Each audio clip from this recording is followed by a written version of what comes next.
Hello, everyone. I picked up a few shares on the dip yesterday, and so far it's looking pretty good. You can see here the trading view chart rose a little bit throughout the day yesterday, and in pre-market trading we're at 193.65. So we'll see how that goes as the day goes on. Also got an article here from Electrek. Headline is Mississippi 50th place in everything, passes bill to stop EV dealers. So kind of have to laugh at this one. Mississippi is banning dealerships for EVs. However, in the article, they did mention that they made an exception for a Tesla store that's already in place there. Like I say, you gotta laugh at this one. Who pushed for this? Lobbyists for dealerships. You know, it's a protectionist measure to try and save themselves from going extinct. They got this bill passed. Now there won't be any specifically electric vehicle dealers in Mississippi. It didn't really explain in the article. It's confusing to me because the traditional automotive companies are making electric vehicles. So is that an electric vehicle dealer if you're selling ICE vehicles and EVs? They also mentioned that in Mississippi there's an annual $150 tax on electric vehicles. They said it's because electric vehicles don't buy gas, so they're saving on the tax that you pay for when you buy gas. But they said that in this article, it points out that you would have to drive 100,000 miles per year to pay that much in tax. Clearly, Mississippi, not very pro-electric vehicle. Next thing I want to mention is one of my favorite channels there, Solving the Money Problem with Stephen Mark Ryan. And well, the title of the video is Epic Sandy Munro Rant as Tesla Bulls React to Investor Day.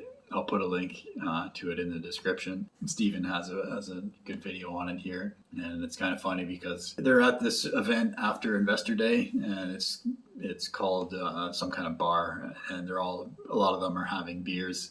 So I think Sandy has maybe had one or two already, and he lets loose with his tongue and basically says like Tesla's going to kill the competition, and he gets all excited about what he did a tour of the factory because he was at Investor Day, and he mentioned how the motor has these laser welded tips. If you watch the Investor Day event, you do see a picture of it, and he points that out, that you see the picture.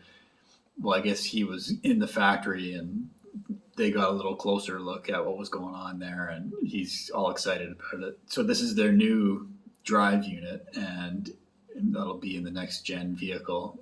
And I guess he wasn't supposed to say it, but it's going to have 30% more power from this motor that doesn't use rare earth metals, and it's going to be so much cheaper to make. So he's blown away.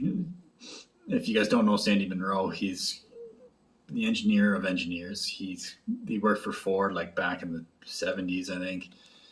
He spent his whole life, in the automotive industry, and now he has Munro and Associates, where they tear down vehicles and do a part by part, every single part of a vehicle analysis and costing. And you can buy the reports from them and learn anything you want to learn about a vehicle that they have torn down. These guys are good guys to follow if you want to know stuff about cars.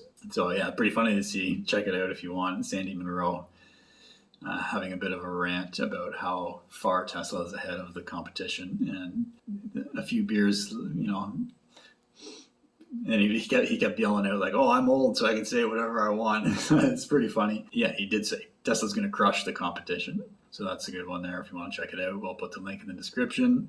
Yeah, so a lot of stuff in the Investor Day event. I think I covered most of what I wanted to cover. But I really should go through it again and see if there's anything I missed and I want to highlight, because there was so much stuff in there. I think that's why a lot of people didn't like it. It was so technical and it was a little long, and the speakers were leaders of each department, like a bunch of different departments in Tesla, and they're not necessarily the best presenters. They're engineers, so it was a little dry and not that exciting to watch. There's videos out there. I think Tesla Daily, Rob Maurer, he has like a super cut. I should check that out and report back to you. You can watch like the 3 hour event in half an hour, and he picked out what he thinks is, the highlights that you need to see. So yeah, that's it for this morning. My name's Evan Bertrand. This is the Evergreen Channel. Thanks for watching.